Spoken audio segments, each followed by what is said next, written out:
Perkembangan politik di Indonesia memiliki sejarah yang panjang dan dinamis, mencerminkan berbagai perubahan sistem pemerintahan, ideologi, serta dinamika kekuasaan. Berikut ini ringkasan sejarah perkembangan politik di Indonesia dalam beberapa periode utama. 1.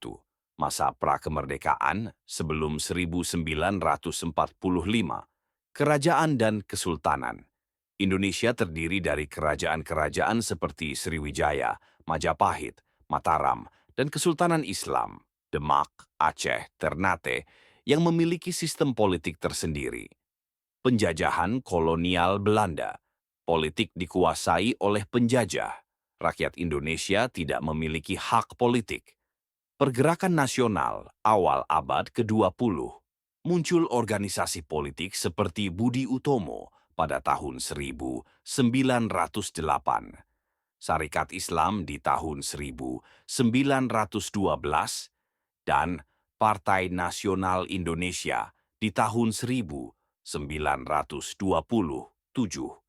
yang memperjuangkan kemerdekaan. Ma. 2. Masa kemerdekaan dan demokrasi liberal pada tahun 1945 sampai 1959.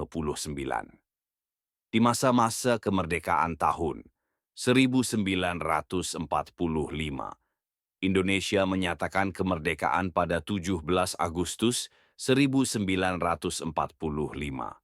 Di tahun itu juga, yaitu 1945, timbulnya konstitusi, yaitu Undang-Undang Dasar. Sementara di 1950, sistem parlementer diterapkan. Terjadi pergantian kabinet yang sering karena konflik partai politik.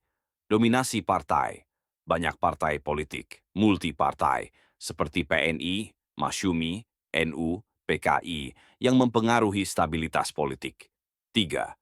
Masa demokrasi terpimpin 1959 sampai 1665. Dekret Presiden 5 Juli 1959. Soekarno membubarkan konstitusi dan kembali ke UUD 1945. Dan di situ ada konsentrasi kekuasaan. Presiden Soekarno mengendalikan pemerintahan secara otoriter. Muncullah yang namanya PKI.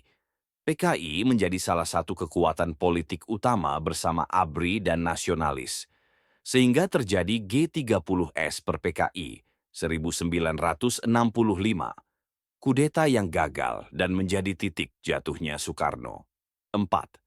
Masa Orde Baru 1966 sampai 1998. Naiknya Soeharto. Soeharto mengambil alih kekuasaan melalui Supersemar. Untuk menstabilitas keadaan dan pembangunan, Soeharto pun fokus pada pembangunan ekonomi, tapi dengan sistem politik otoriter.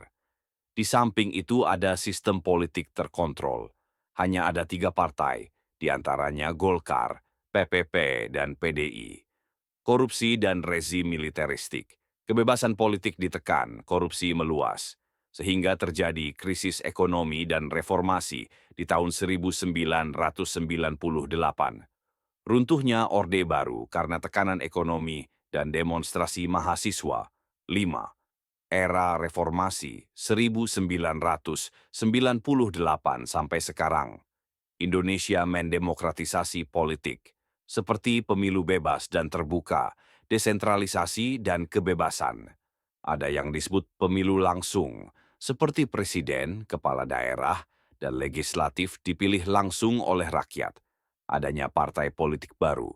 Banyak partai bermunculan seperti PDIP, Gerindra, Demokrat, PKS, dan partai lainnya. Semaraknya isu terkini, politisasi identitas, oligarki politik, korupsi, dan polarisasi politik, sehingga sulit untuk membedakan mana yang benar dan mana yang salah, karena hukum tidak pernah jelas. Bahkan ada yang mengatakan, hukum sekarang tajam ke bawah, tumpul ke atas.